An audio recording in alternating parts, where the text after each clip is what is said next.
They call this a pleasant surprise, right?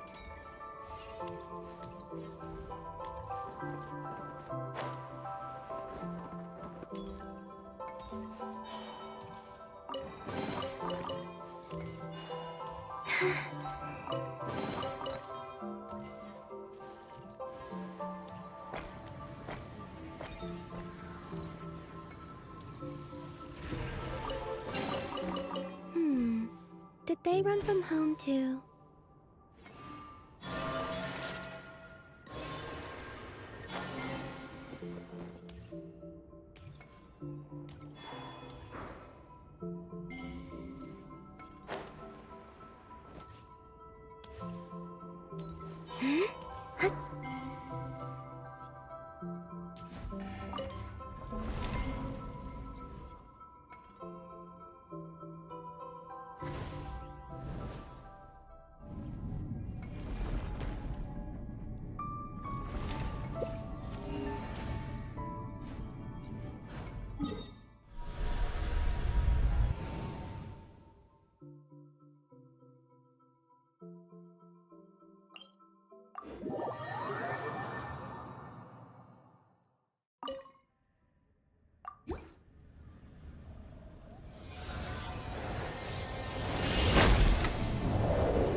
Tea parties are a must for the well-mannered. If you'd like to learn the proper etiquette, I'd be happy to teach you.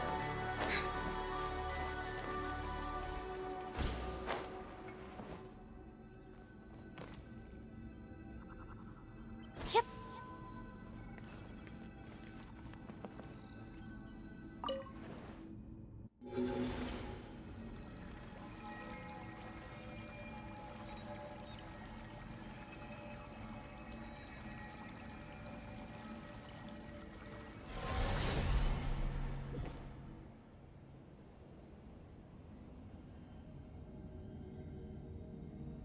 Arya, Canon. This was far beyond mere punishment, and not for the first time either. Be it the City of Dragons our king entrusted to us, or the fragile yet beautiful homes built by those tiny humans. How many more innocent lives must you watch die before you stop standing idly by?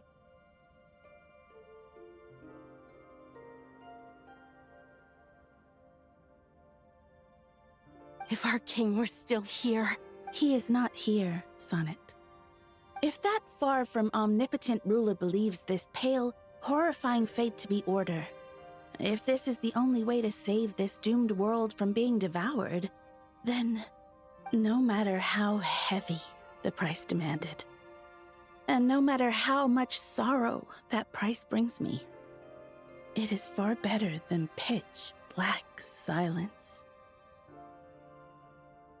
If the world is destined for destruction, what's the point of fighting the darkness?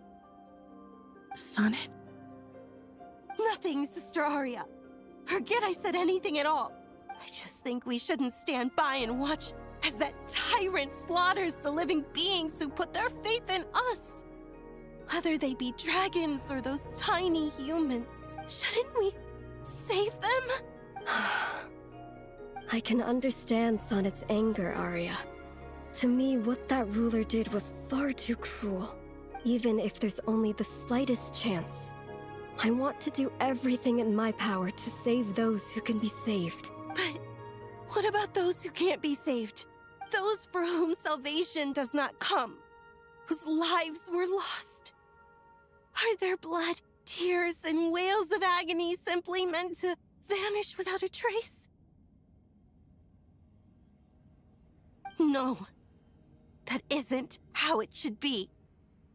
I wish for everyone to be saved, and for none to fall.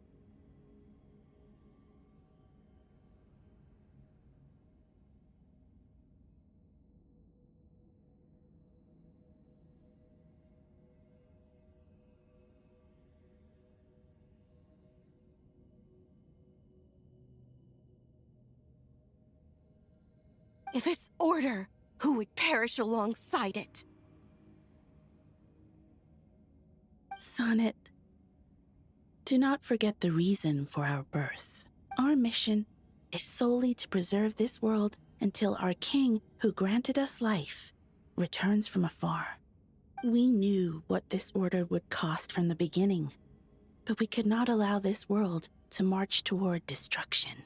No, this isn't even about order, Aria. Sonnet, to us, to me, you are our dearest little sister. So please, do not do anything that would hurt Aria and I. Do not directly defy this heavenly order. At least, not now, while the world is still so fragile. Canon, Istaroth told me of a word that only humans may lay claim to. Hope. As long as there is life, there is hope. There will always be hope.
pleasant surprise. Truly an extra slice of joy. Get to work!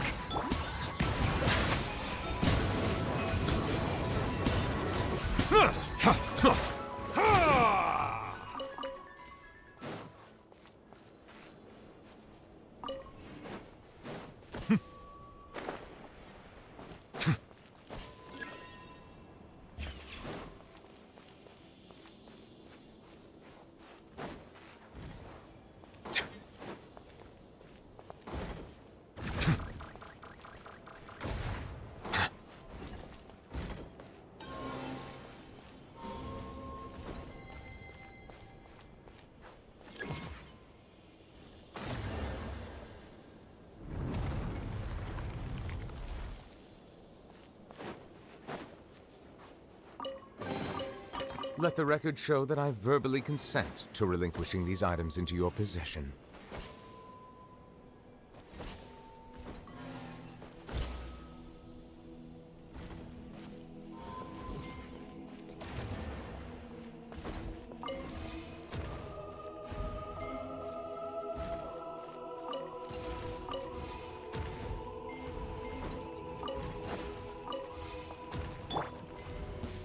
Off to the freezer! Fulfill our pact!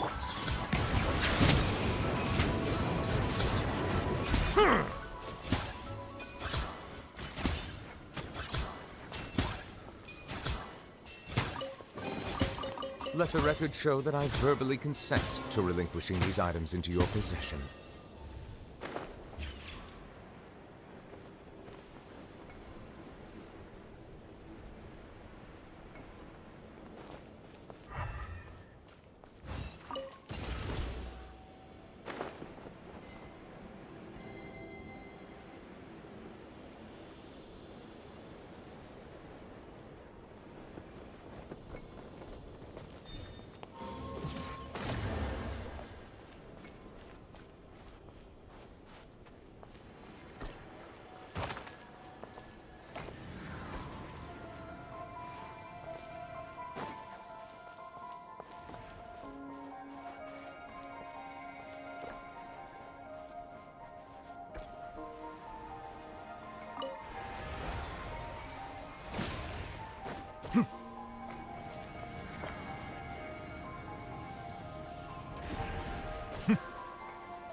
Let the record show that I verbally consent to relinquishing these items into your possession.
Shower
me with A little amuse.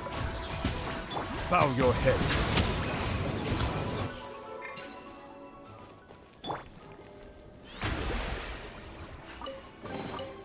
Take it.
Splendid!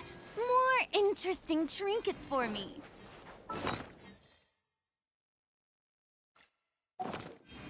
Hup. Hup.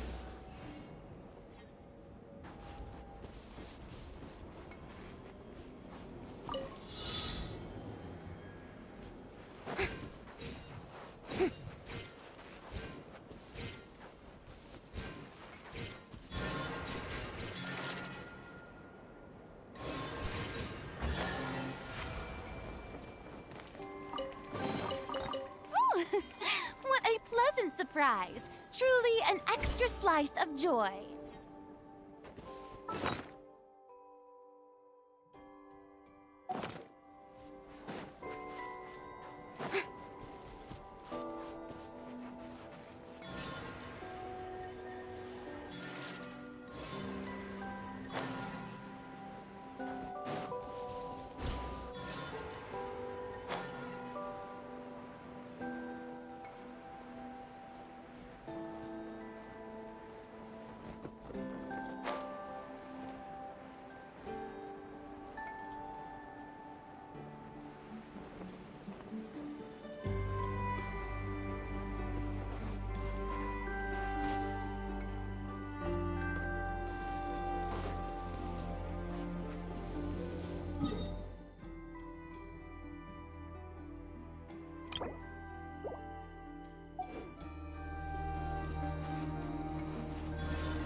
Take it.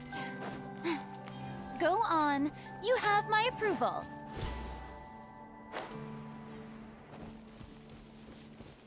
Yep.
just like smoke.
More interesting trinkets for me.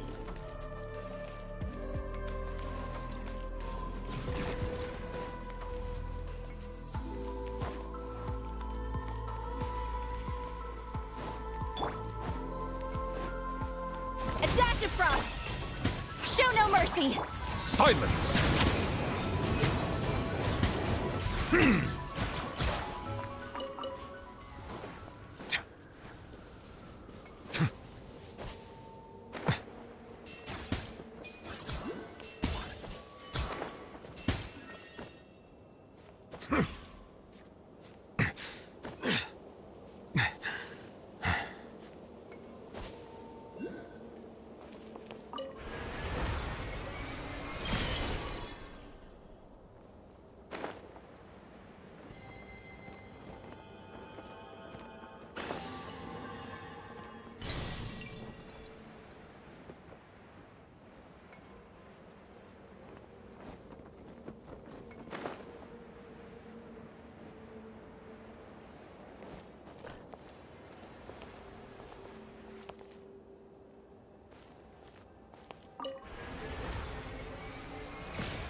Let the record show that I verbally consent to relinquishing these items into your possession.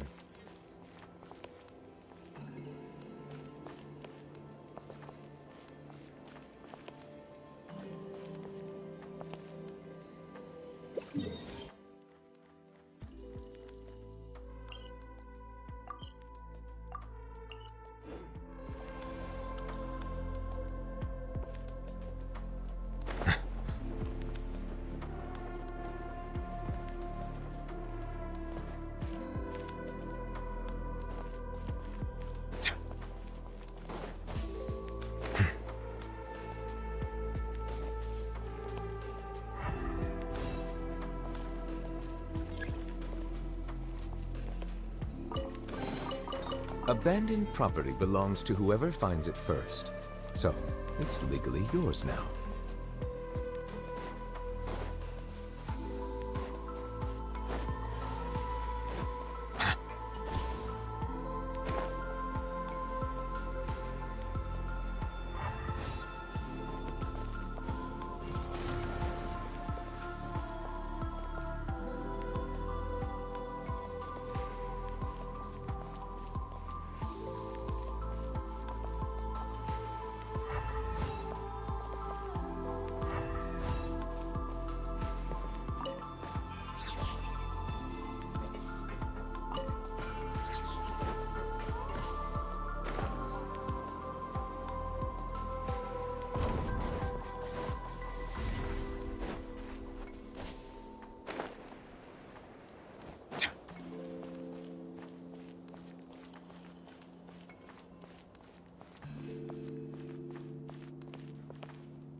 Let the record show that I verbally consent to relinquishing these items into your possession.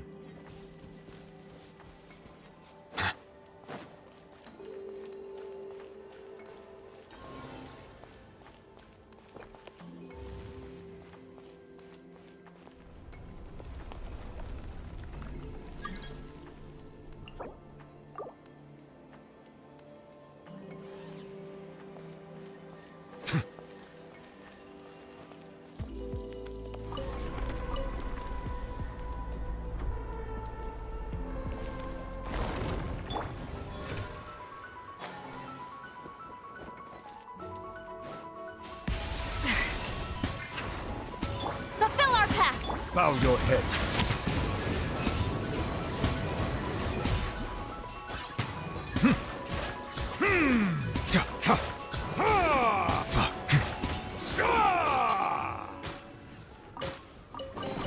Let the record show that I verbally consent to relinquishing these items into your possession.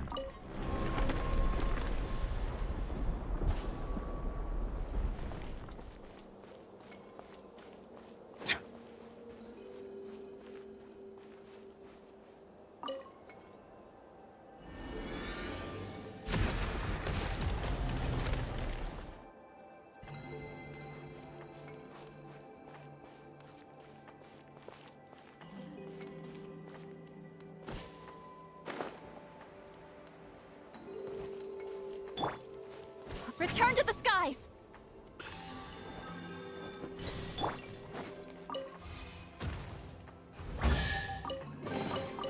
Take it. Go on. You have my approval.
Here's to a life where the drinks keep flowing and the Mora keeps rolling.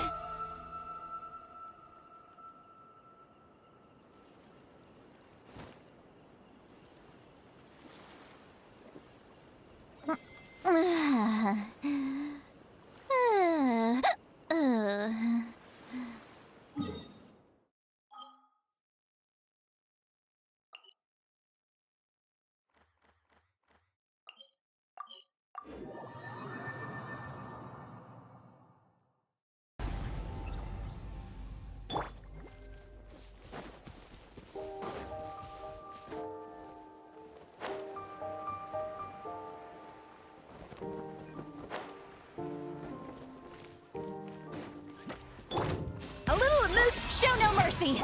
Settle down!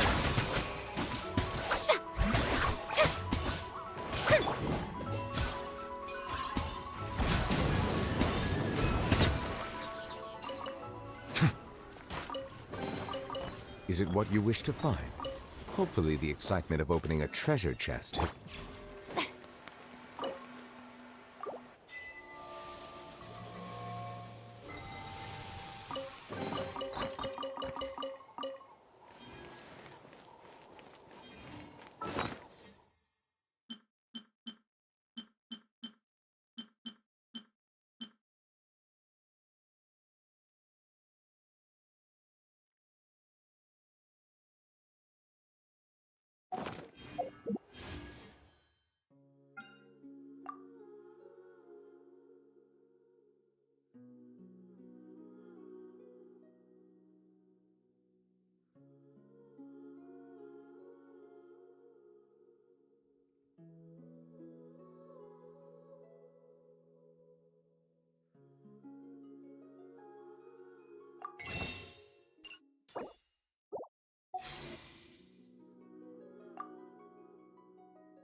Take a break. Welcome to the Adventurers Guild, my lady. Thank you for I'm not in the habit of casually sharing my life story with others. But if I'm going to open up, can we at least wait for pleasant weather and to do it over tea and cake?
It looks just like...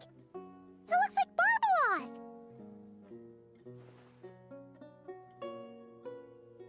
Oh my, what a coincidence this is. Traveler? Paimon? Why is there something so fishy about hearing such a powerful fortune teller use the word coincidence? Perhaps, but it's no lie. This truly is a pleasant surprise. As a descender from beyond this world, the traveler's fate is not anchored in Tevat. Hence why most fortune tellers, including myself, are unable to predict your future. Hence why most fortune tellers, including myself, are unable to predict your future. But happily, this particular coincidence couldn't have been any more fortuitous. I recently happened to glimpse a peculiar omen. And since I had some free time, I decided to perform a brief divination and follow the omen's course. Just for a spot of fun, you understand. Oh yes, and while I was following this omen, I caught a few ethereal threads of fate and glimpsed the faces of their owners. Here, take a look for yourselves.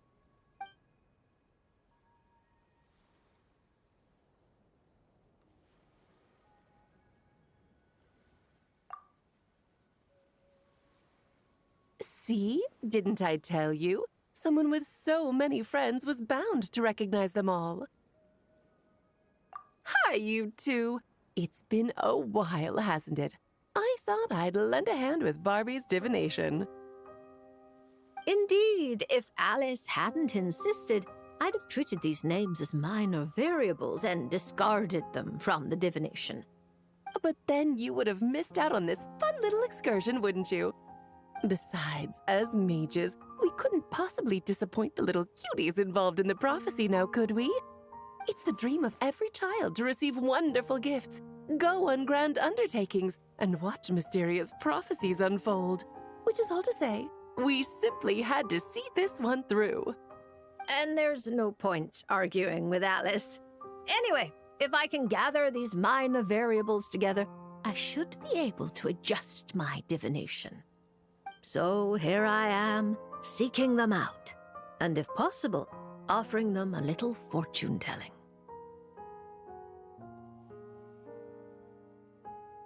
I don't have time to go around divining things like that, but I'm sure it won't be long. Is that why you've set up this stall? So you can sit and wait for them to arrive? Don't worry, I'm not just sitting around twiddling my thumbs. This Dodoko is simply a stand-in. I'm still working on my research. That's right. And I installed sensors on Barbie's Dodoko. As soon as the right person shows up, she'll receive an instant notification. And Dodoko will give a happy little wiggle to make sure our visitors are drawn on in. What are you doing back here? Take your arm off that. You'll knock my scryglass onto the floor. And hold that cup steady. I don't want you spilling hot chocolate on my manuscripts.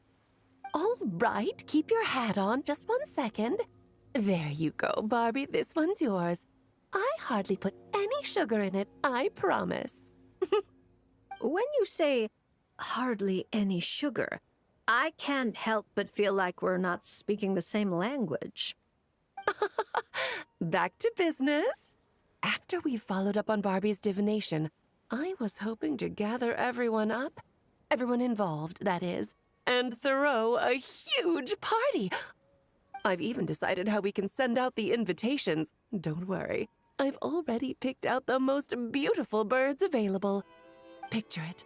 In the dead of night, a huge, pure white bird flies through your window with a mysterious letter in its beak.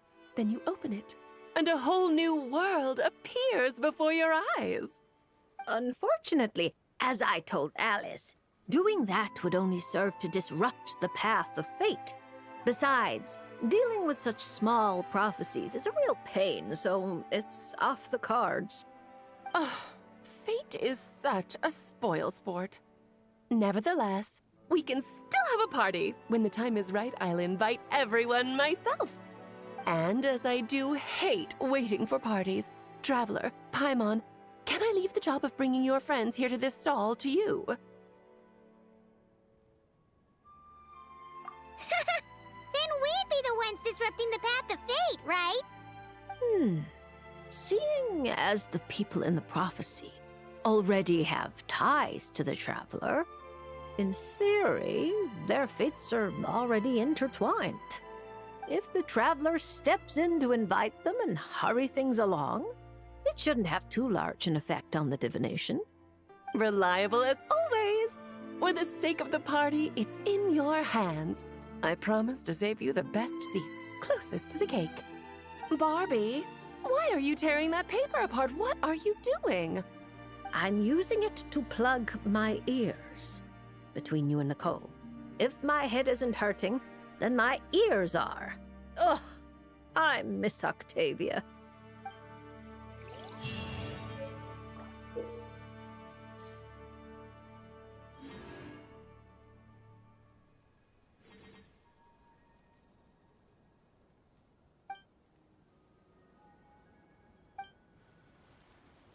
I like music.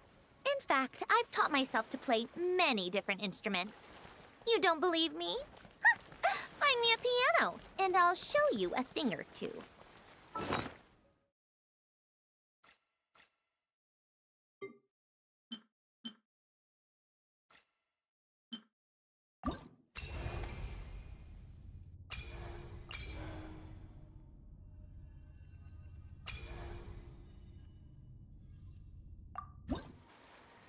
So you can't help me fix this annoying affliction either?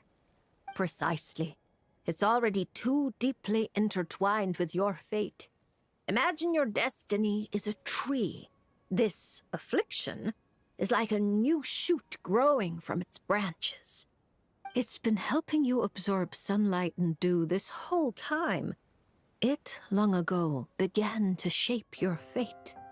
If you cut it off now, the wound left behind might fester, infecting the entire tree. You make it sound like it's a good thing. It's clearly getting in my way, keeping me from mixing the drinks I need. It's more like one of those vines that wrap around the trunks of giant trees, restricting their growth and slowly strangling them. Well, if that were the case, your fate would have rejected it, and we could have easily pruned it away. Unfortunately for you, it's not at all what you say it is. All right, enough talk. That should be enough to convince you I'm a legitimate fortune teller, yes? Now, just like I told you, come here and pick a card at random. And let me give you a little advice about your future. So I just pick one at random, Okay. How about this one? No, wait! This one! Don't overthink it. No matter how you choose, you can only ever draw the card that's destined for you. Oh, this fortune teller's laugh is so creepy! She's just like an old witch from a fairy tale. But since she's so good at it, her advice could prove really helpful. I have to choose my card carefully. Huh? Traveler? Paimon? True to form. Here you are at just the right moment.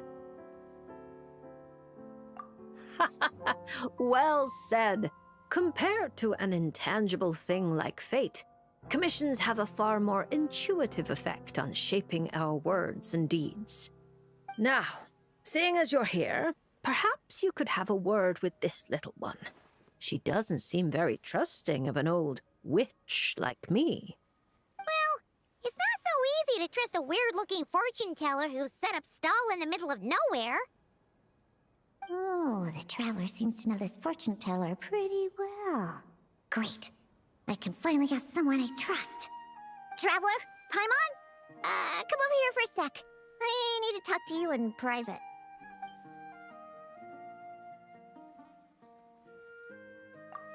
Looking for new ingredients, of course. My previous approach to mixing drinks was far too narrow-minded. I kept limiting myself to actual food. Paimon wouldn't exactly call the things you put in your drinks food, Diona. Well, It's all technically edible, as long as you grit your teeth and close your eyes. It's stuff you can force yourself to swallow.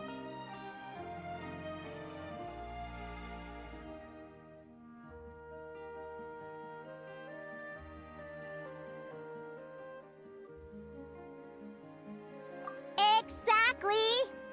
I've already found a bunch of rusted screws, scrapped cables, coagulated chunks of grease, dust bunnies, toe jam.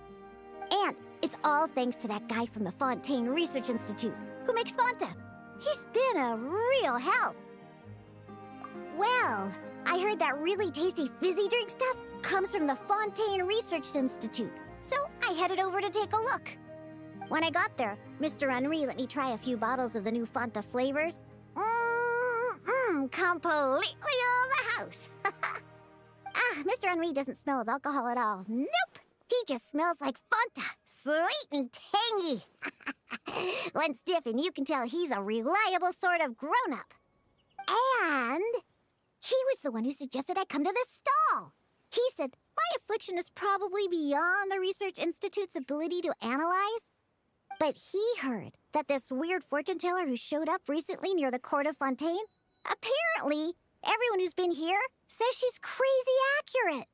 Maybe if you get your fortune told, you'll learn something about what's causing your affliction. If you grasp the principles behind it, perhaps you could find a cure. Well, hard to argue with that logic. Guess he didn't end up becoming a researcher at the Fontaine Research Institute for nothing. So I came here to see the fortune teller. As soon as I walked over, she stopped me and said there was a strange disturbance surrounding me. Before I could ask, she blurted out all the answers to my questions. But the scientific logic of the Fontaine Research Institute doesn't directly apply to divination. Even if you understand the principles, it doesn't mean the solution will be easy to come by. Just like I told you. Mysticism isn't built of bearings and bolts, and I can't simply repair your fate for you. Oh, are you telling me nothing can be changed? Then what's the point of drawing a card? By drawing a card, you may just find a tiny missing gear to fit into the wheel of fate. It may seem insignificant, but when installed correctly, the tiniest gears can still drive massive mechanisms. You're not just humoring me, are you? Traveler, what do you think? All right, if you say so. Then I'll take one.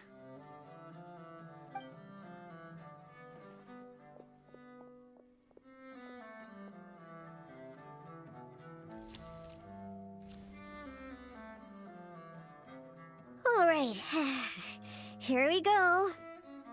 Looks like it's...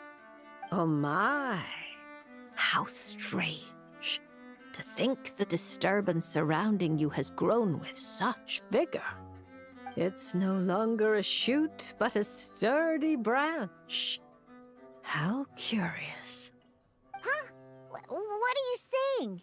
Does this mean the drinks I mix will taste even better from now on?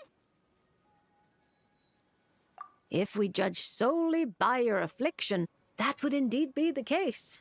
Furthermore, the card you drew is the reversed High Priestess, which means you've been too focused on the illusions before the veil, which is precisely why you've been unable to pass through it for so long.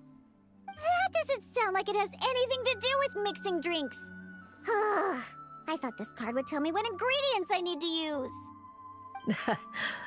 The lunar arcana aren't known for creating recipes. At least, not yet. But mixing drinks isn't the only way to find the answers you're looking for. The answer is to teach those old booze hounds a lesson, so they never get drunk and cause trouble again. You're certainly driven, but while your body moves forward, your heart remains stuck. That's not true. I hate those weird old drunkards from the bottom of my heart, especially... I see. Then, have you talked to the one who fills your heart the most? thinking about one person in particular. I didn't even... Through divination, of course. Perhaps you should cast aside your impatience and confused emotions and tell him how you truly feel. You might find it more effective than trying to mix the most disgusting drinks in the world. There's no way he'll listen. Once he started drinking, he doesn't listen to anyone. Perhaps that was true before. But now, you found a tiny gear from the Wheel of Fate. Returned to its rightful place, certain things might undergo subtle changes. You mean that? But it is just a card. Of course not that. I'm talking about your heart. Something which has already begun to change. My heart hasn't changed at all. Now, I need to go look for ingredients. How much is the divination fee? I can pay it in full. Oh my, what a well-mannered child. Much more endearing than that other little brat. But there's no need for a fee. Just consider this a gift from a witch. Thank you. If you ever come to Mondstadt, I can treat you to a drink. I guarantee it'll taste delicious. Mondstadt, you say? Yes, if I get the chance, that might not be such a terrible idea. And thank you for helping me out, Traveler and Paimon. No matter the trouble, Paimon and the Traveler will swoop in and save the day. But swooping in is thirsty work. So once we're done, we wouldn't say no to some of your tasty drinks, Diona. It's a deal. Next time you're in Mondstadt, I'll treat you to the best drinks you ever tasted. The kind with absolutely zippo alcohol. By the way, if you have any more questions about your card, look for someone named Mona. You probably already know who I'm talking about. Mona? Yeah, I know her. She always orders the cheapest drinks. Is she a powerful fortune teller too? Ha! She's nowhere near my level. Still, she should be up to the task of reading the lunar arcana. Otherwise, she might as well hang up her hat. Just tell her you've brought a prophecy on behalf of the mighty astromancer Barbaloth Trismegistus as a test. Don't worry. As long as you say that, she'll do her best to interpret it for you. I think I got that. Astromancer Barbaloth Trismegistus. Yosa! That's a long name. Come to think of it, isn't Mona's name really long too? I think it was the what was it again?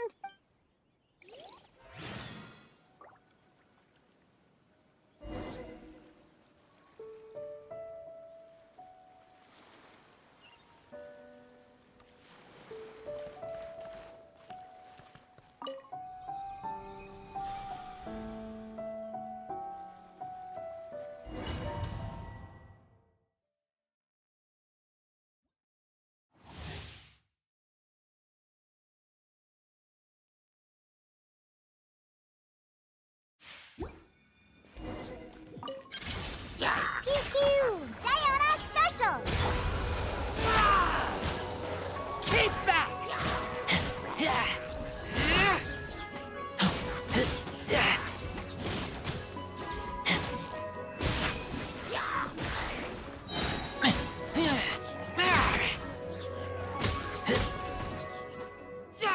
I'm a rock!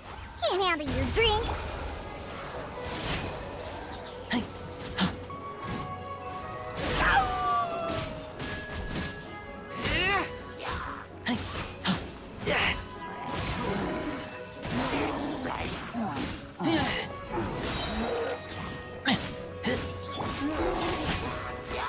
Yeah! Look at you, Boomtown!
to this tea party.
If you ever want to trade tactics, I'm all...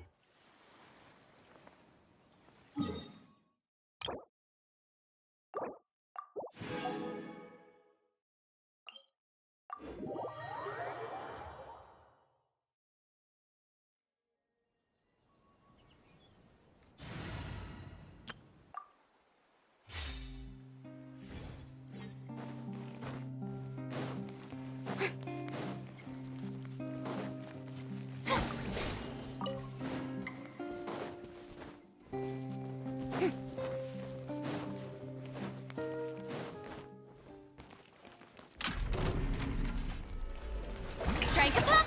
Off to the freezer! Get to work! Bow your head. The tides beckon.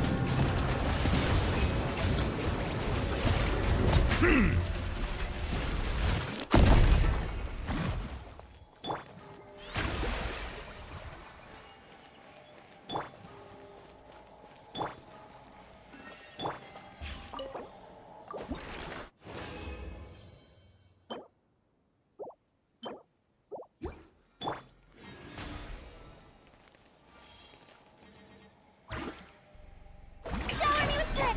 A dash of frost! Fulfill our pact!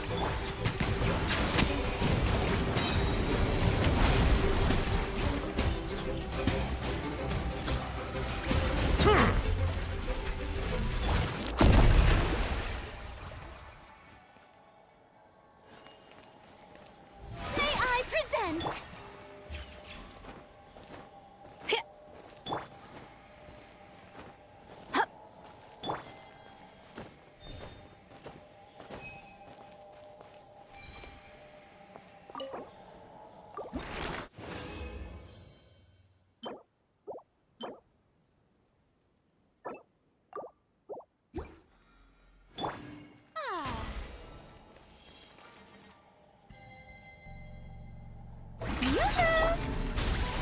Get to work! Silence!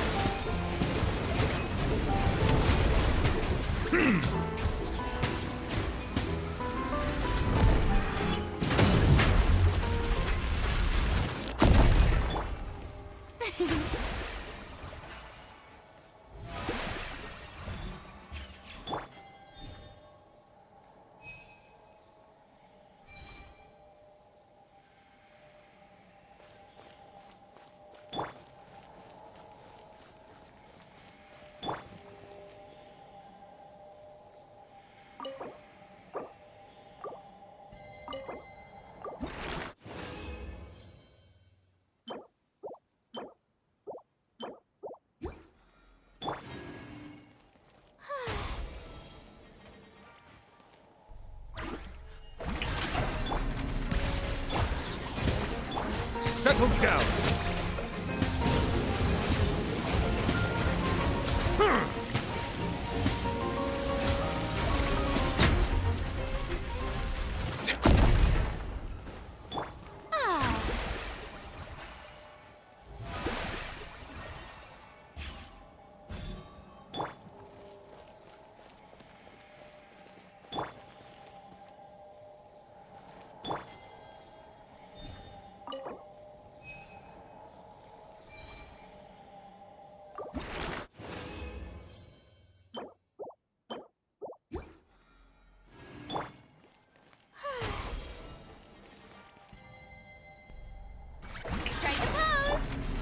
freezer! Show no mercy!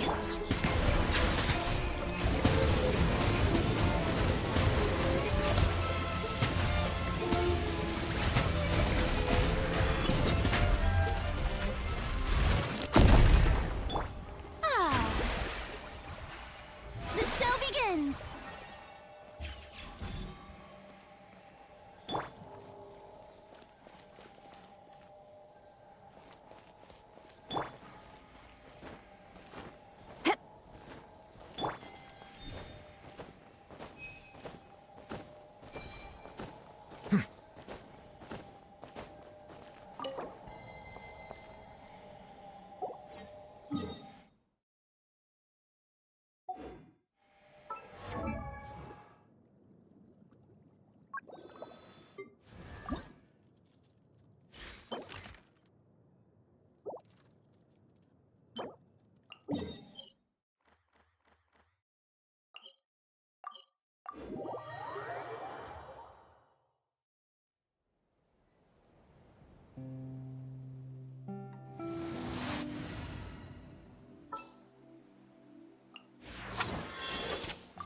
Per your wishes.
I'll be able to continue with my hydrology research.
Ready.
Shoo.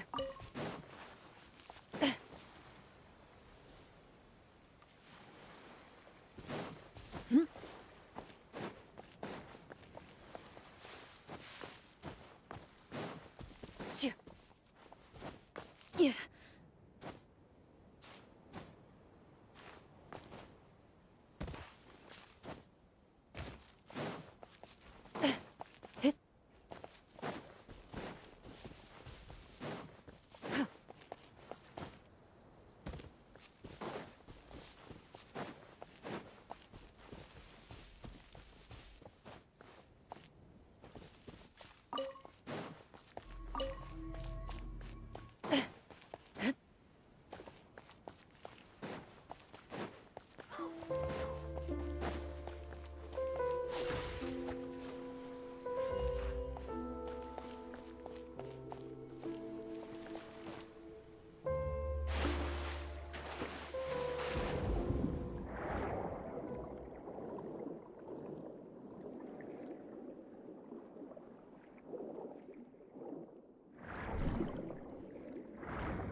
Yeah.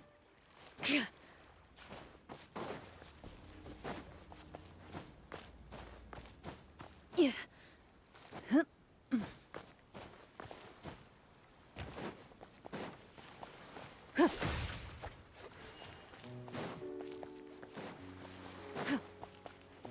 Yeah.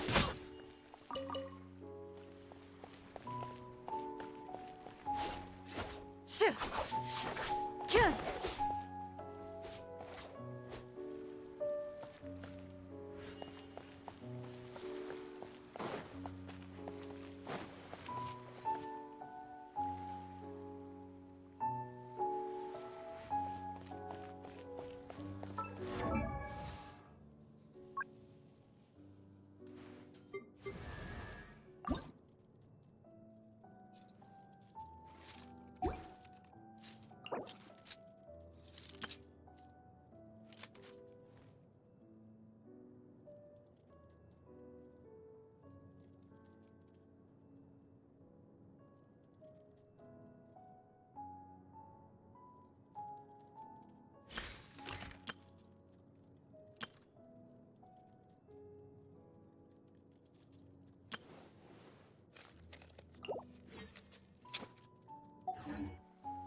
Shoo.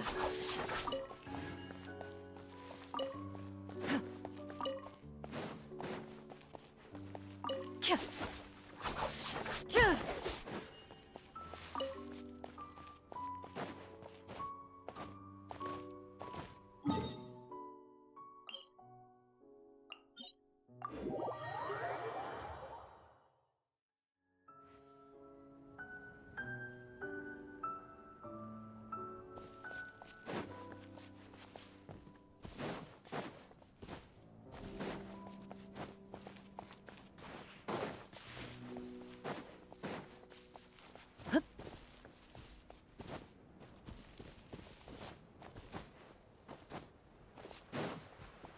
Into the shadows.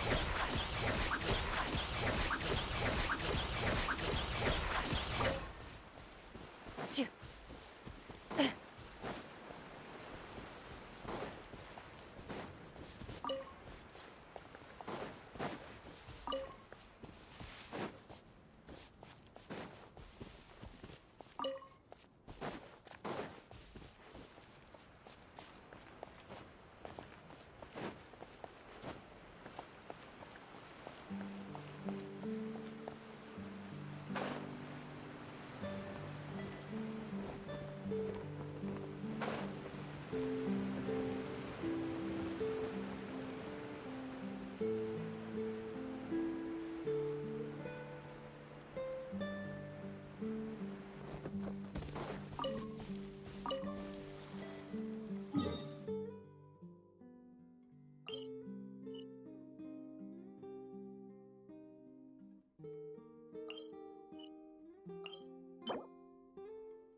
Whatever you need.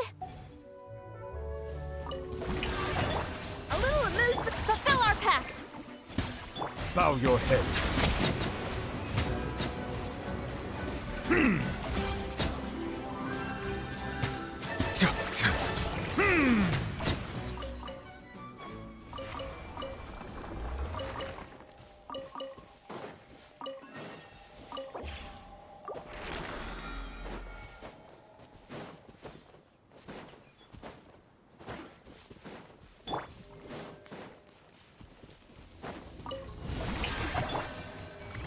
To the breach! Silence!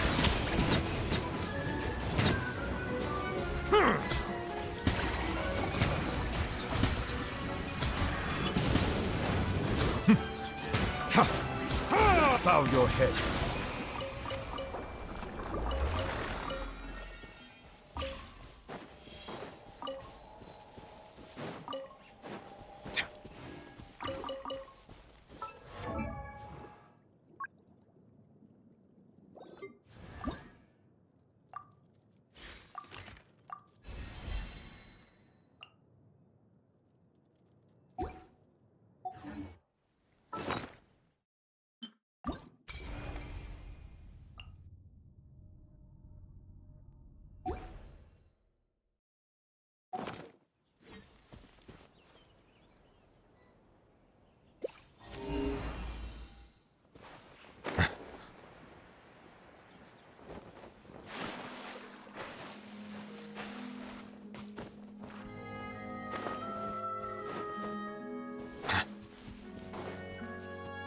Settle down! Another test subject.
So what you're saying is that this card I drew is actually pretty good?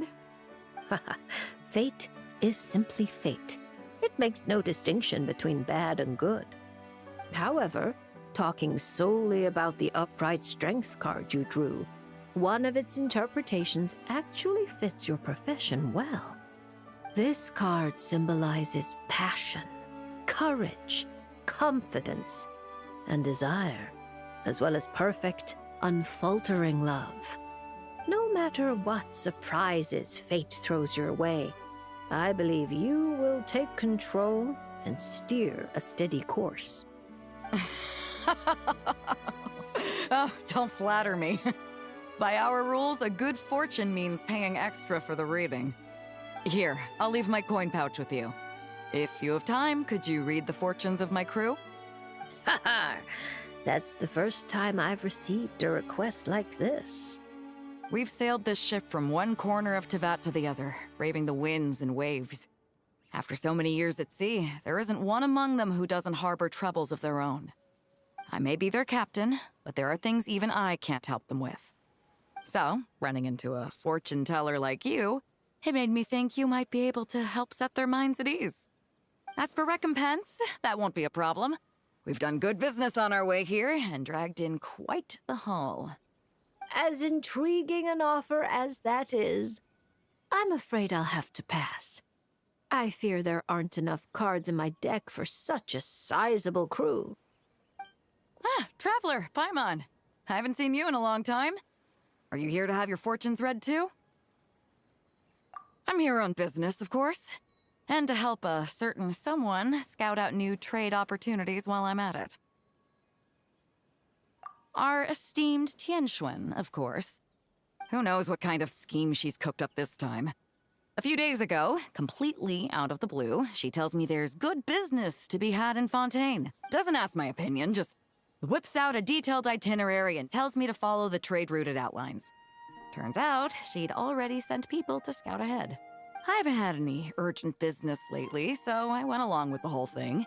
And what would you know, it's been plain sailing the whole way. What was supposed to be a 2-week job got wrapped up in just over 1. I figured since we're already here, we might as well stick around and have some fun. So I gave the crew some shore leave to kick back and relax. Matter of fact, just yesterday I booked an event space at the Hotel de Boer and the lot of us drank up a storm. The crew's still sleeping it off at the hotel, so I thought I'd venture out for some fresh air and to sober up. But I only made it a few steps before this, fortune teller stopped me and asked me to draw a card. Here, it's the strength card. Looks like a good one, and since it's the right side up, I think that makes it even better. Upright strength. How should Paimon put this? It really does suit you, Beidou. It certainly does. Now, let me explain the other meaning it holds. Don't tell me. It's bad news. I wouldn't say it's good or bad, and it's not directly related to your fortune either. Just a little after-class musing. Now that your reading is over, it's clear that you possess both powerful outer strength and an indomitable inner spirit. To borrow a metaphor, you're a lantern in the dark night. You dispel the darkness and guide lost souls on their forward paths. But you must know that it's not only the lost and weak who are attracted to the glow. Bugs cling to the lantern, competing for light and heat, believing that it can keep them warm. The light burns more intensely. Only by doing so will its radiance not dim. Now, it would be best if someone could drive these bugs away, because if no one does, perhaps one day the flame will consume its remaining fuel, all for the sake of a few unworthy pests. If that's your concern, I don't think there's any need to worry. I have a friend who knows how to help people figure things out, and, well, she enjoys taking care of pests who hide out in the corners. A rare friend to have.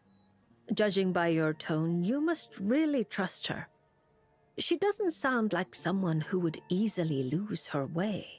Her? Oh, if she were the type to get lost, I doubt anyone in Liyue would know how to stay on course. Take this trip, for instance. She's the one who pointed the way. Huh. It all makes sense now. I was just thinking, if she really wanted to do business, there's no way she'd let me kick back and relax. So basically, Ningguang just wanted to give you a holiday. But why make you take such a massive detour? Well, I'm sure she'd say something like, "Some detours are needed. Only by taking them can the shortcuts be found." I'll never be able to unravel the twists and turns of her mind. Well, she still needs me to help expand her trade routes, though, so it's not like she'd do me harm. As her strength card, I'll remain up front, breaking the waves and forging a path ahead.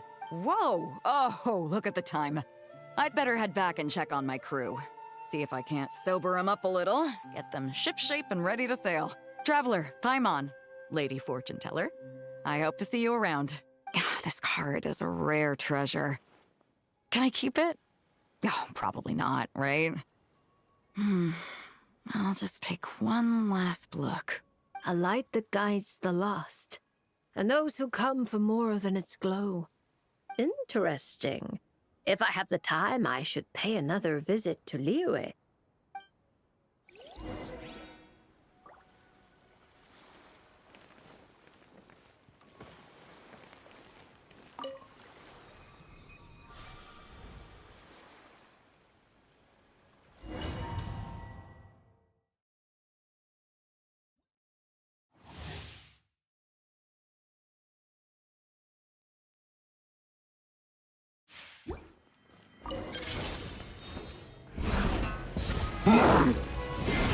To ashes!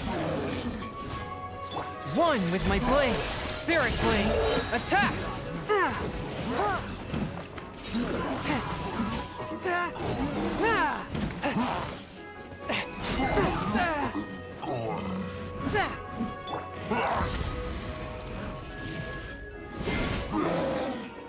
From whence you came, forth my blade.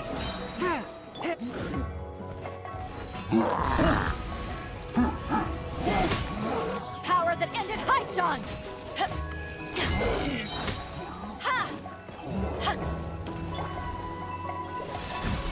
Spirit blade. Attack!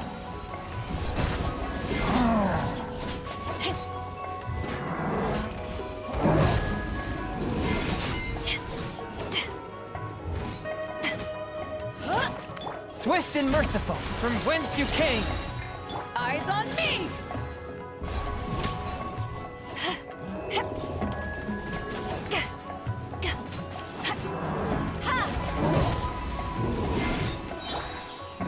Spirit blade. Attack!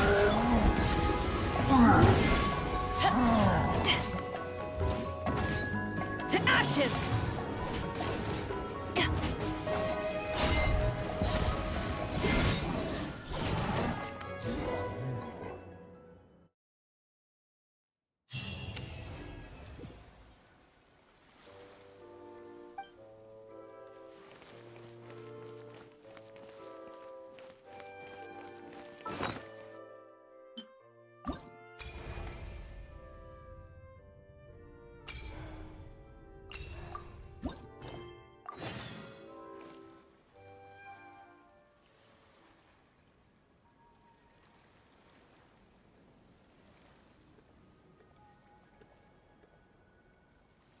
Is it coming back to you yet, Chi-Chi?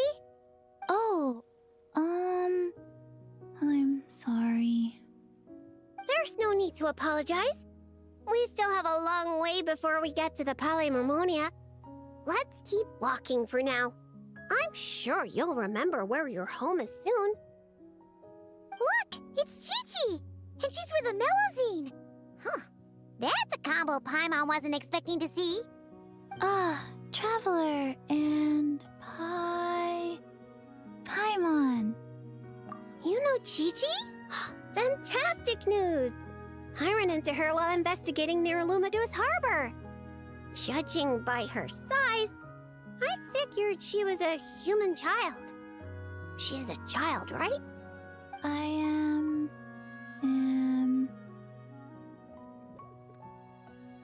Right! We go way back! We're the best of friends! Quick thinking. If Chi-Chi had said she was a zombie, it might have scared her half to death. Yes, best of friends. That's right. Wow, this is a happy coincidence for sure. To be honest, this is the first time I've ever found myself completely at a loss. I take it you know about her memory issues? She can hardly seem to remember anything besides her own name. Chi-Chi gets like that sometimes. Poor child. I was going to take her back to the Marechaussee Phantom and let her stay there for a while. But I hoped she might get some of her memories back on the road. Since you're such good friends, I take it you know where she lives? It would save such a lot of trouble if I could take her straight home. We know, but it's, a very long way from here. Very long way? I followed Asili all the way to Lumadus Harbor. Huh? You remembered something? What happened before that? before that, Dr. Baiju took me on his rounds at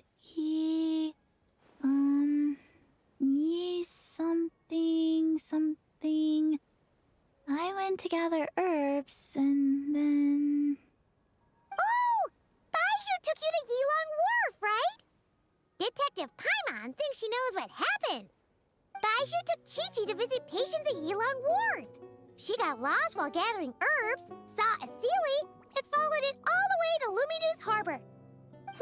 Good thing Paimon and the Traveler read Robin versus Chesterton. Simple deductions like these are a piece of cake for Paimon now. Aha! Well, that checks out. I'll take Chi-Chi back to Yilong Wharf right away. Dr. Baiju is Chi-Chi's guardian, is he? He must be worried sick. Oh, you're right. Paimon almost forgot about that. Berbelos, are you there? Can you hear us?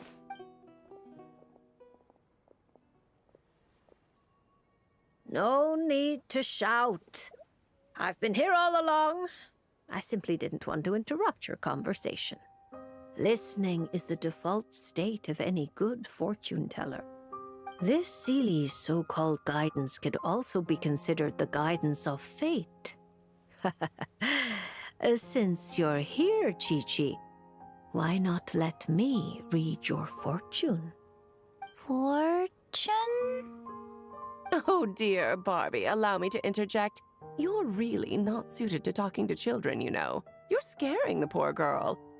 Let me take this one. Now listen closely. This is how you deliver a little surprise gift. Ahem. Little Chi-Chi, member of the Little Hexen Circle, I'm the mother of your ally Klee, Auntie Alice, the greatest witch in the world. Nice to meet you, Auntie Alice. Ah, what a sweet, polite little child. Come now, let Auntie's friend, another great witch, throw you a wonderful surprise fortune-telling party. Fortune-telling party? That's right. Look at the cards in front of you. Aren't they pretty? Do you like them? I like them. That's wonderful. Now, can you pick one for me? Is this one all right?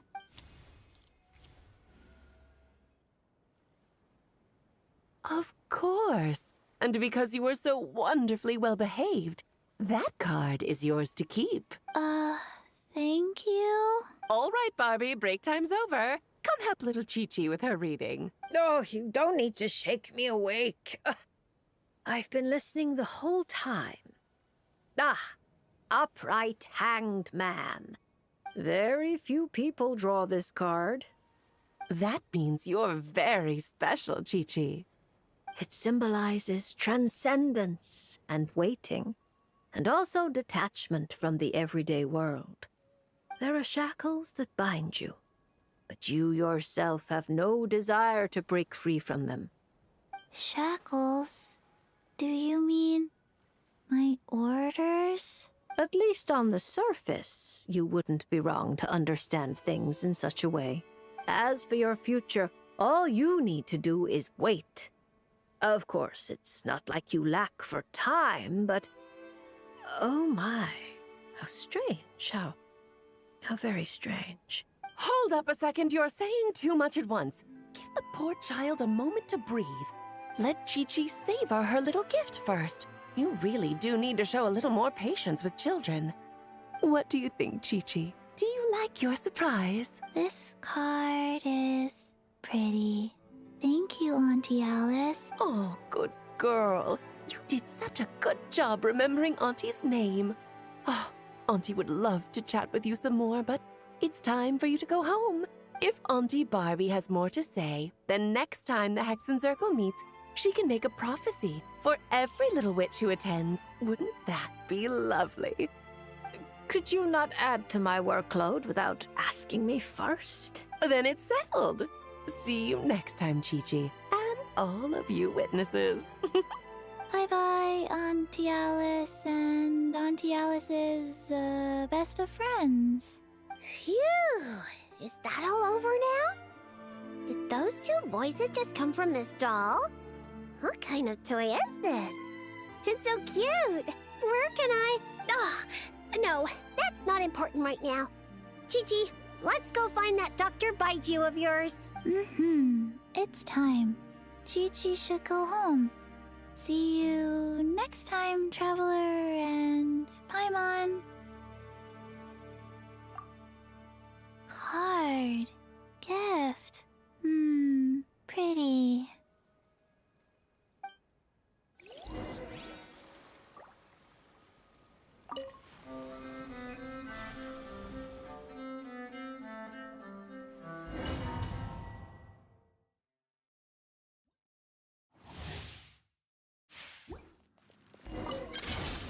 Rise. Don't blink! With sword comes shadow. Incoming.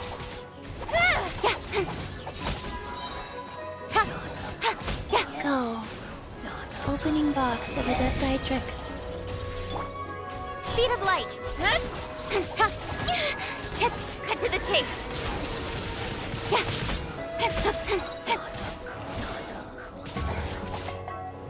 Don't blink! Wheel of Life. Sacred name. Fortune preserve. With sword comes shadow. Speed of light! Hey!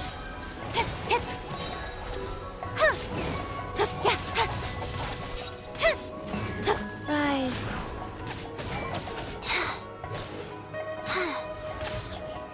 Opening box of Adepti-Trix. Incoming! Nowhere to hide!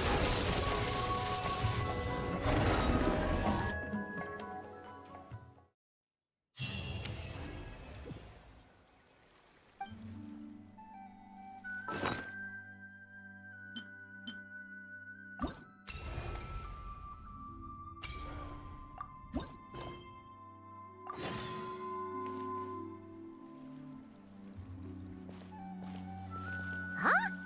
Isn't that Mizuki and her two mini Baku? Are they talking to Barbeloth already?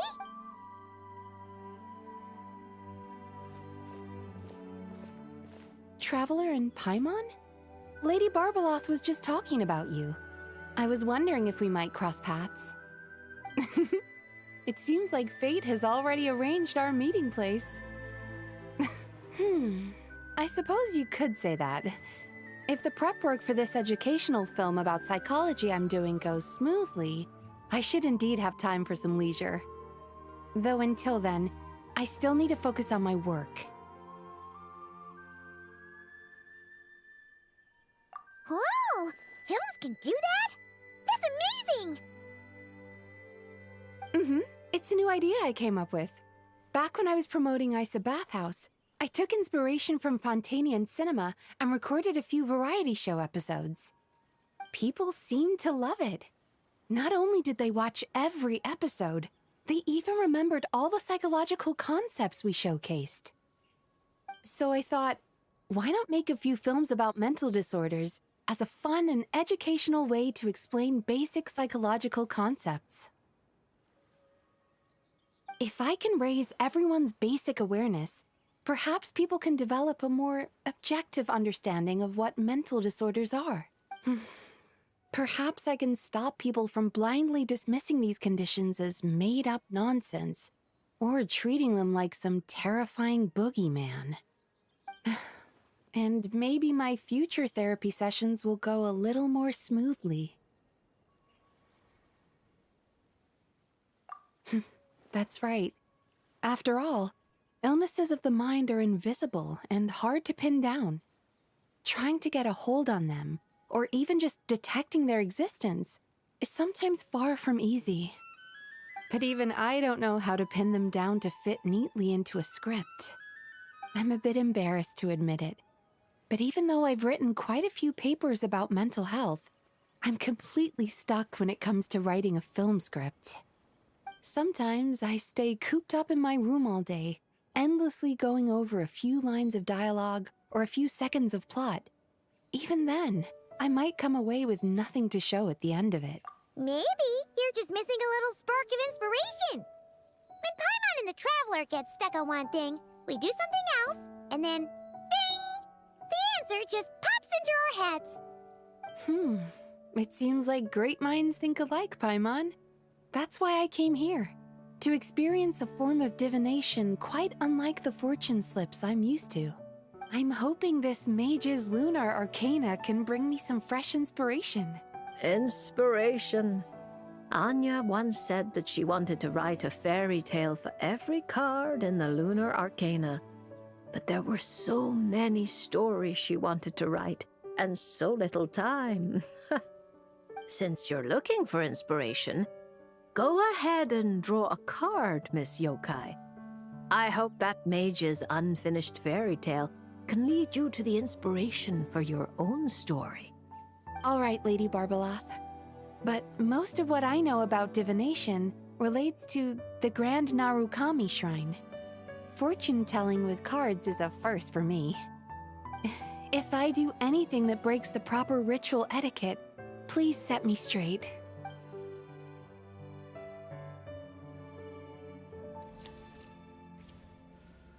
Oh my, the reversed moon. The upright and reversed meanings of the moon are similar. Escapism, illusion, self-deception. Like someone traveling beneath a dark moon, having lost their way forward, but not knowing how to break free. Yeah. Why does the meaning of this card sound like a warning? Paimon's got a really bad feeling about this. However, since Miss Yume Mizuki can still hear this prophecy, it means the situation is not yet too dire. With a little effort, you may be able to exit the haze that obscures your path ahead and find what you seek. Escapism, illusion, and self-deception? Taking the card at face value, yes. To put it more plainly, you're running from an answer that's right before your eyes. Searching far when you should be looking near. Are you saying there's someone who can review my script standing right in front of me? It's not limited to just the script, but how you interpret the meaning behind the card is entirely up to you. The answer is right in front of my eyes, yet I'm searching far when I should be looking near. I think I understand what you're getting at. When you put it like that, I really have been deceiving myself. Or rather, I couldn't help but search far when I should be looking near. I thought about visiting Yae Publishing House and asking Guja Yae for advice, but then, from a clinical perspective, I suppose this counts as unconscious avoidance. Thank you for your divination, Lady Barbalath. You really helped me find inspiration after all.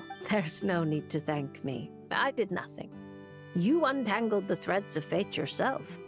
I merely placed the loose ends in your hands. However, Guji Yae is also someone swept along by fate. Intertwining threads often bring trouble. With that in mind, keeping your distance wouldn't necessarily be a bad thing. If I simply ask for some feedback on my script, surely that wouldn't bring fate into the mix, would it? As I said, how you interpret things is not up to me, Miss Yume Mizuki. I cannot see every twist in your future from reading a single card. Who can perceive every obstacle on the path of fate before it trips them up? Sometimes it's just like that little brat said. Fate is called as such, for it cannot be changed, nor can it be reversed. It can only but be accepted. Anyway, Miss Yokai, I look forward to watching your film.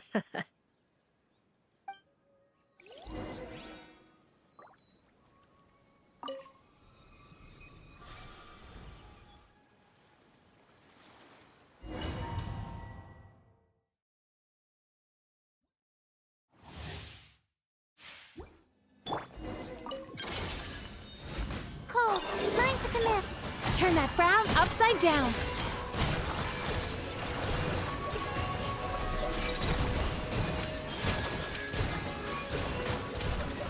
Oh! Bad dreams be gone. Don't be scared. Time to relax.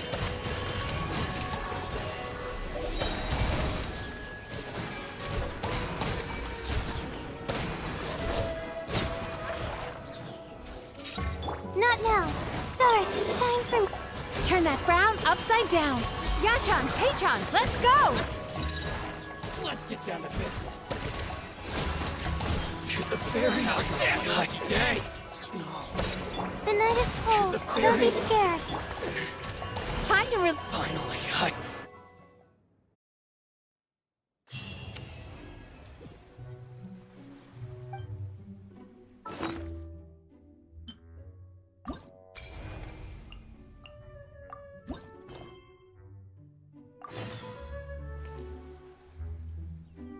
Hello there, Lady Trismegistus. Oh, such perfect pronunciation. I can only assume we share a friend. A certain Miss Columbina recommended your services. A very unpredictable lady, that Miss Columbina. I'm sure your encounter must have been full of surprises. It sure was. Unpredictable is the perfect word. Pleased to make your acquaintance. The name's Wriothesley. Le Duc Sulot, in the flesh. It's a pleasure to meet you. I wouldn't have thought such a great mage as yourself would have heard of me. I'm honored. Or perhaps you saw my arrival in the stars, Lady Trismegistus. Since we're already acquainted, let's dispense with the formalities. You can call me Barbeloth. Then please, call me Wriothesley. This isn't official business, so there's no need for titles. I'm just a regular citizen of Fontaine enjoying some time off the clock. I came across some freshly baked conch madeleines on my way here. I hear mages enjoy a good tea party. Please, take one. Le Duc Sulot, in the flesh. It's a pleasure to meet you.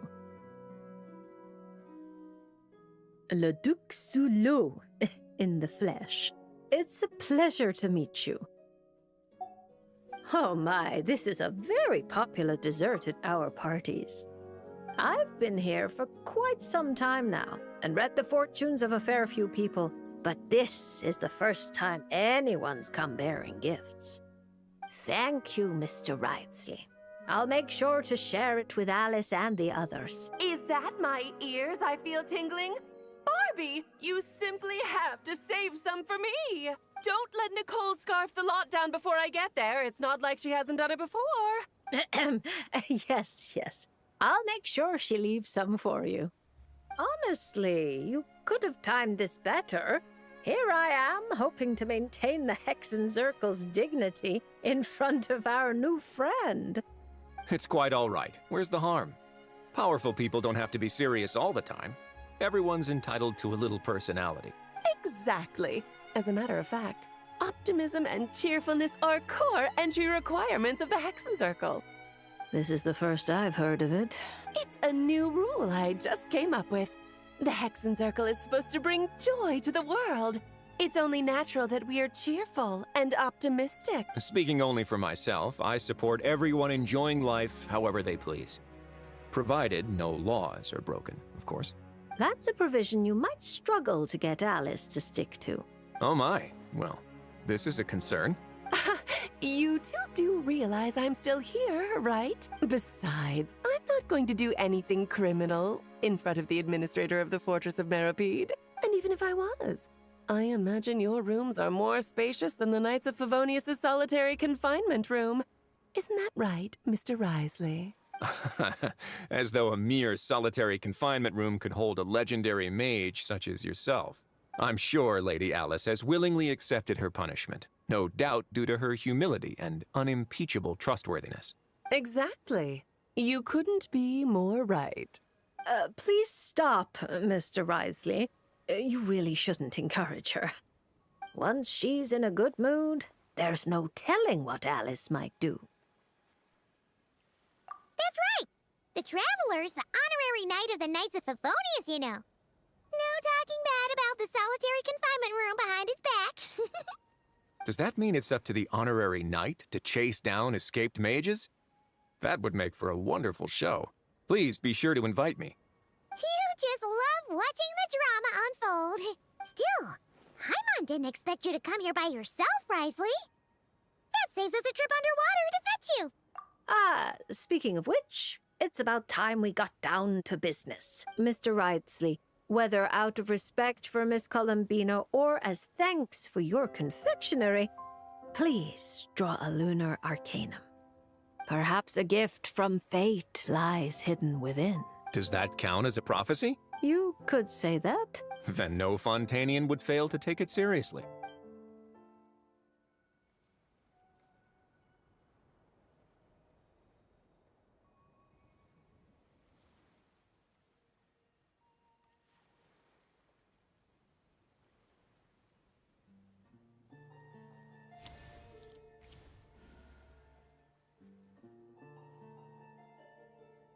I'm not too familiar with these cards. This one appears to be... The Upright Emperor. You seem lost for words. Is this card bad?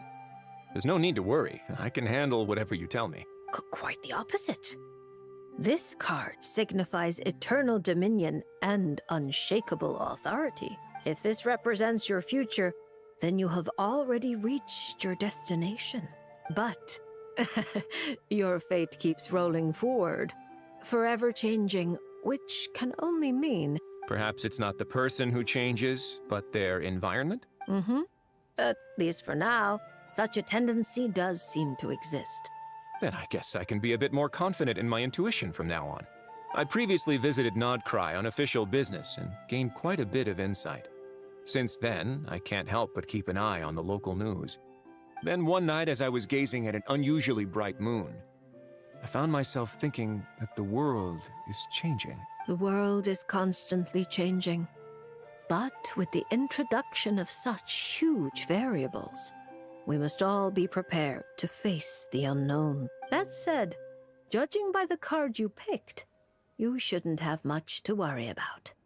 No matter how your environment changes, you have the means to either adapt or resist. Such wonderful news. Looks like I didn't take that punch for nothing. As a matter of curiosity, I have a somewhat presumptuous question to ask. I hope you don't mind. How sly. You're deliberately trying to pique our curiosity, Mr. Wriothesley. Now we have no choice but to insist that you ask. Then permit me to be frank. I've always wondered, how exactly does a prophecy ensure its own fulfillment? Take me, for example. My reading says I'll remain stable. But what if, after hearing this prophecy, a sudden rebellious urge takes hold and I immediately do something impulsive? What would happen then? For example, what if... Sure, let's go with that. Are you really dragging that back up again? Oh. No, don't you even... What a happy coincidence. I just so happen to know a very skilled explosives expert. I can't recommend her highly enough. But then the honorary knight will surely act as her guardian, stepping in at the critical moment to stop anything bad from happening. And that is how the prophecy is fulfilled. She sounds like quite the destructive force. Huh? Are we talking about Klee? Wriothesley probably doesn't know that Klee is Alice's daughter, right? Well, actually, I think you'll find her full title is Daughter of the Great Adventurer of the Realms, Dodo King, Defender of Old Mondstadt. We don't have time for all that. Fine. She's the most adorable child of Alice, the Dodo King, the veritable Spark Knight, Klee. Honestly, we really should go back to my original plan and throw a fabulous party for everyone, where I can introduce you all properly. That way, when Klee goes to Fontaine, she'll have plenty of new friends to drink tea with. That sounds like a wonderful plan. I'm looking forward to it already. After all, it's not like I can turn down a good pot of tea.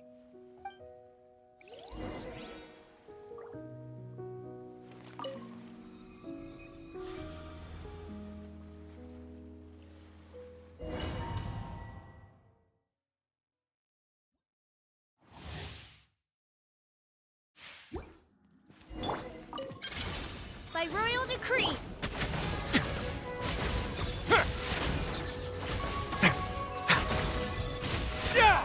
More, please.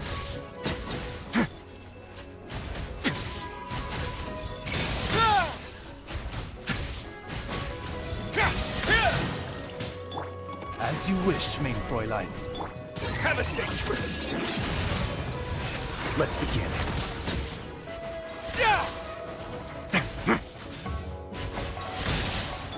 Odds revealed!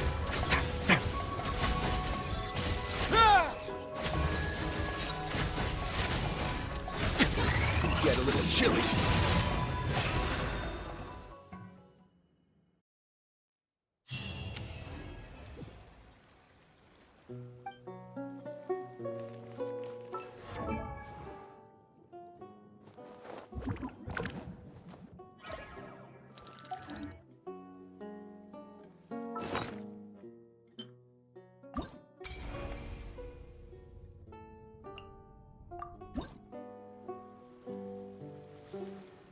Oh, look! Miko's over there! Paimon gets the feeling things are about to get stressful. You remember the Mikawa Flower Festival, right? Sure, everything turned out for the best, but it was a real headache to get there. But not this time!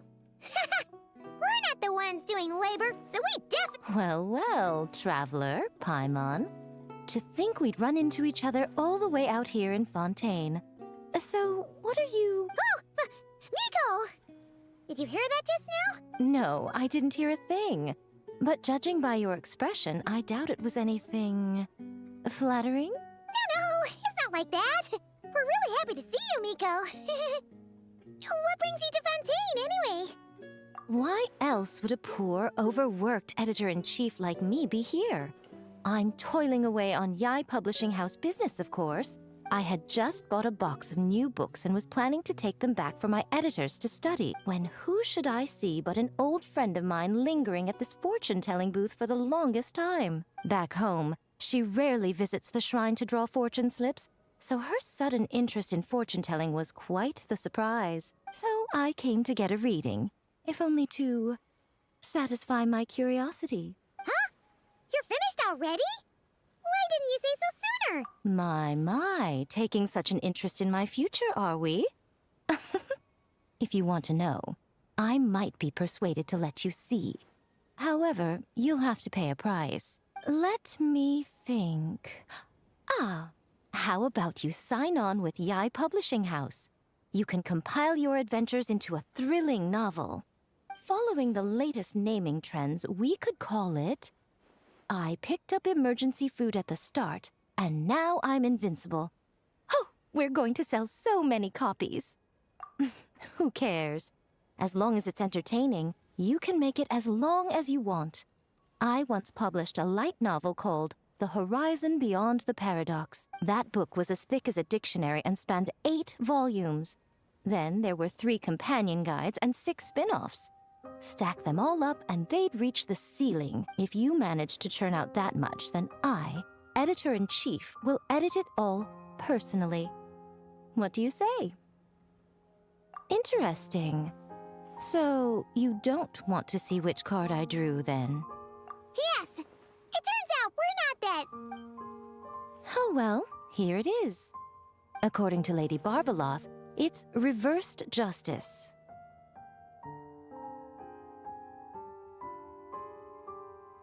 You don't want to see? Very well. Since you have so little interest in divination, the next time you come for a fortune slip, don't expect me to help you draw. Come to think of it, you two have been visiting the shrine quite often lately to hang prayer plaques, haven't you? How about... Seriously? So it would seem, but alas, the justice card I drew is reversed. Does that mean I'm some sort of outlaw, Lady Barbeloth? The card is named Justice, but it doesn't represent a just or unjust person. At least, not in a conventional sense. Perhaps it would be better to say, since it's currently reversed, it represents a dishonest person. Dishonest? There must be some mistake. I'm always honest when helping these two interpret their fortune slips. Isn't that right? All Paimon knows is that whenever Miko helps a traveler draw fortune slips, it's always great fortune. That's because of his good luck. Or at least his good luck whenever he's by my side. Luck. Now there's a fine choice of words. Reverse justice does indeed symbolize a distorted sort of cause and effect, imbalance, dishonesty, and dissatisfaction. As a yokai, you above all should understand. After all, the birth of a yokai is indelibly tied to desire. A yearning for something, an uncompleted dream, some unfinished undertaking, the pull of a certain emotion. All it takes is the slightest catalyst for these unsatisfied desires to take root and grow and sprout unexpected offshoots. And you, a great yokai of Inazuma, likely have a greater desire than most buried within your heart. But that's the limit of what I can see. After all, you only drew one card. What's more, reverse justice is known to be good at concealing lies, whether from others or oneself. How delightfully mystifying. Sounds just like something a shrine maiden might say when interpreting fortune slips. I certainly wasn't expecting to pick up any new jargon on this trip, but that one is quite good. Still, as good as it is, it doesn't really align with our shrine's way of doing things. So perhaps I'd better not teach it to the shrine maidens after all. Anyway, thank you for the divination, Lady Mage. Should you ever have the chance, do pay a visit to the Grand Narukami Shrine and allow me to return the favor. What do you say? I'm afraid my hydromancy keeps me far too busy. I simply can't spare the time to dip my toes into other forms of fortune-telling. Though your fortune slips sound like something Nicole and Alice would enjoy, I'll be sure to tell them all about you. Wonderful. When the time comes, I shall personally preside over the drawing of fortune slips for your friends. I assure you, everyone will draw the most auspicious slips.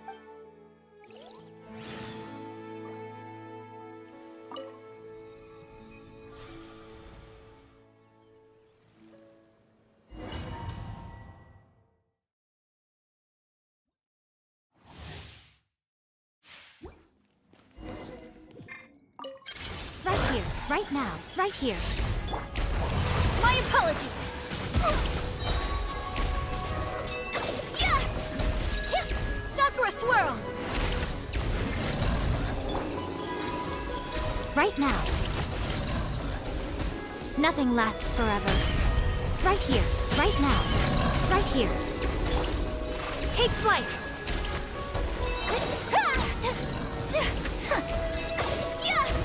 Embrace the ice! Right now, emerge, right here. My apologies!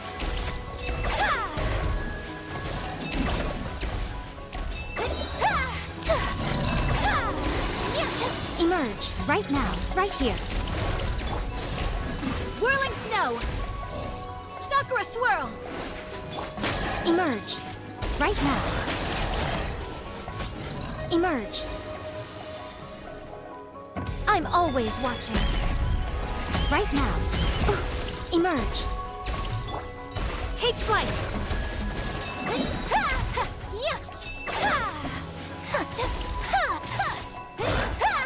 Right now. Emerge.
I created another universe.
Traveler, Paimon. Don't worry, I know what's up. It seems that the reason there have been so many divers around lately is because everyone's trying to clear away all the underwater junk.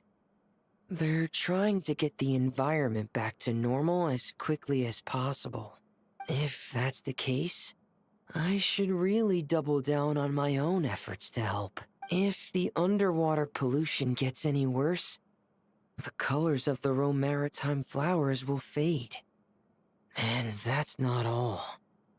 I don't want to think about all the awful things that might happen. Let's work together to clean up the sea! Hey, Fremini, we found this pretty awesome-looking thingy underwater. We think it might be part of a musical instrument. What do you think? Sure. Oh, wow.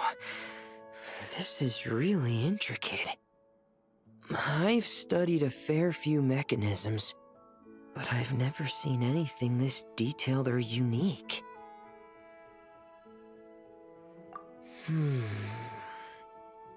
Looks like it's missing some components, though. You'll need to find the rest if you hope to restore it to working order. That's all right. We're not in a hurry. Though, Paimon is curious to see what it looks like once we've put it back together. Alright, I'd better head back down to help with the cleanup. You two enjoy your rest. We will. Make sure not to work too hard yourself.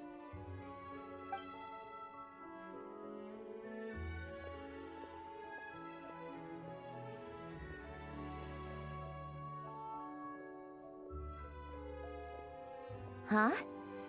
This thing. Did you fish it out of the sea? We sure did. Do you know what it is? More than that. I know whose it is. I used to sit in the garden and play this thing every day. Huh? So, does that mean it's yours? It was once. It's a mechanical piano that Hélène invented. It can be played by hand, but it also works automatically. Wow! That's incredible! But why was it... When Hélène fell ill, he couldn't bear to listen to the piano anymore. So I got rid of it for him. I never thought I'd see it again. I guess whoever ended up with it played it until it broke, but didn't know how to fix it. Otherwise, it would have never ended up in this state. Of course. Fixing something like this is trivial. The only thing is, it looks to have completely fallen apart. But if you can bring me the missing components, I'll be able to put it back together in no time. All right. We'll keep an eye out whenever we're underwater.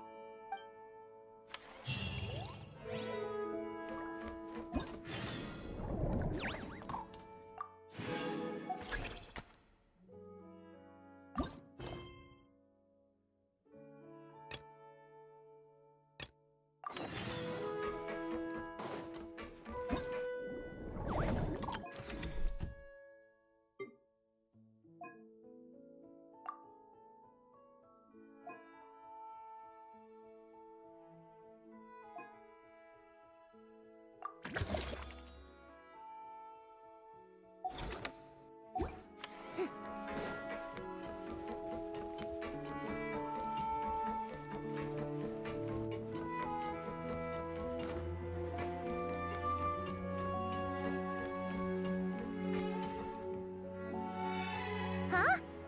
Why does Paimon feel like there's an extra pool here all of a sudden? What does that sign say? Danger! Keep away! Oh, what does that mean? It means exactly what it says. Ah! Cendrone! You made Paimon jump! Did you put this sign here? Yes, with the intention of keeping any curious cats well away. What's so special about this pool? It's full of piranhas. Ah! Oh, just kidding. Don't tell me you actually believed that. I learned that a few fish in the aquarium are highly territorial and can get rather aggressive. So, I moved them here. Don't scare Paimon like that! So, this place is like a special quarantine zone for aggro fishies? Exactly. The water in this pool is much deeper and there's a lot more space. It helps calm down the more territorial fish. I also asked Siegeween at the Fortress of Meropide for some special bait to help mellow them out a bit. Oh, wow! So, you really do care about the fishies' well-being. I don't think anyone wants to see the aquarium turn into a bloodbath. That's for sure. Anyway, why don't you leave this to us? If you insist. When the fish in a pool feel comfortable enough to swim to the surface, it means they're on the mend. So, once they're all relaxed and happy, we can put them back in the aquarium? Where you put them is up to you. All I'm responsible for is scooping up the unruly ones and moving them here in the first place. Understood. But that sign is way too scary. Maybe we can change it for something a little less... terrifying? If you want. They're your fish, so I'll leave it up to you.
Being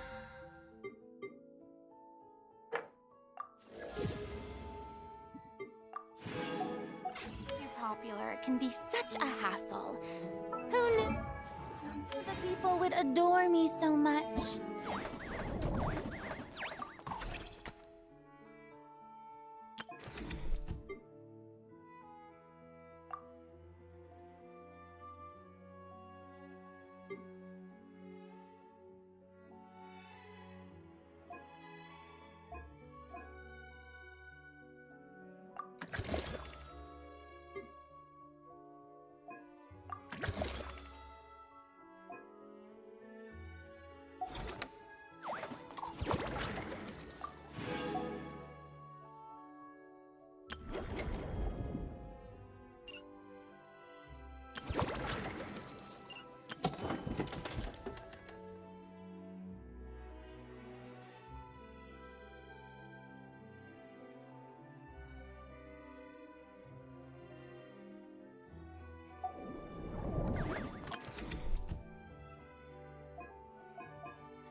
Thank you for all your hard work, Traveler in Paimon. I have a pretty good understanding of our patient's condition now, so I've mixed them up some special Melazine medicine. Adding these herbs to the water tank should help calm them down. So, you're basically turning the whole tank into a giant health spa? Huh. There really is a plan that only you could pull off, Siegeween.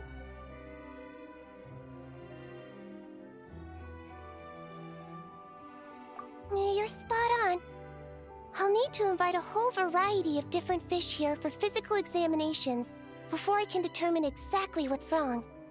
I'll put together a list of patients to check based on the characteristics I need. I'd appreciate it if you could keep a close eye out for any fish that meet the criteria.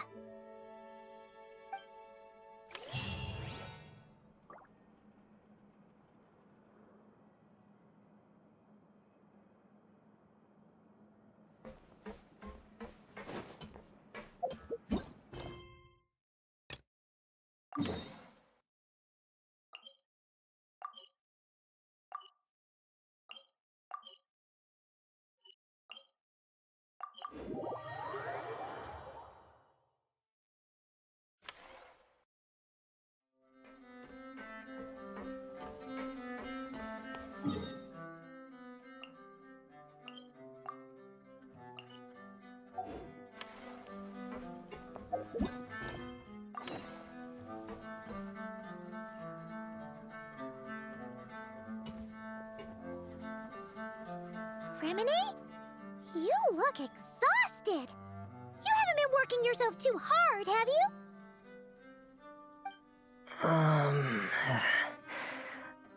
Hey! Don't you go hiding inside your diving helmet. We're your friends. You'll feel a lot better if you let it all out. I guess you're right. I bumped into a real piece of work while diving just now. A real piece of work? Yeah. How can I explain it? According to Fontanian law, if an owner of sunken cargo accepts an insurance payout, the cargo becomes unclaimed property. Because of this, some people see diving as a way to get rich. They salvage things others have lost and sell them for more back on dry land. This line of work doesn't require much skill, which means there are plenty of divers who are, well, the sort who only care about money. They often resort to barbaric means to drive away fish and blubber beasts, just to gain access to valuable salvage. It's largely because of people like them that I don't pick up certain commissions. So that's what's bothering you. Huh. Paimon can really sympathize with how you feel. Just now, while I was diving, I ran into someone driving away the wildlife. I mustered up the courage and managed to stop them, but it ended with them saying some pretty unpleasant things. Oh, that's awful. Thanks for the kind offer, but even though it's difficult and leaves me feeling drained, I still want to stand up for what's right and try to make a change myself. I love swimming underwater, seeing the patterns of barrel conches, feeling the breath of the Romaritime flowers. When the underwater world accepts you, it responds with kindness. I believe that's how we should interact with nature, rather than just selfishly taking whatever we want. Wow, Remini! Paimon thinks everything you just said was great. See? When you have something you really want to say or do, doesn't it feel much better to just get it off your chest? Remini?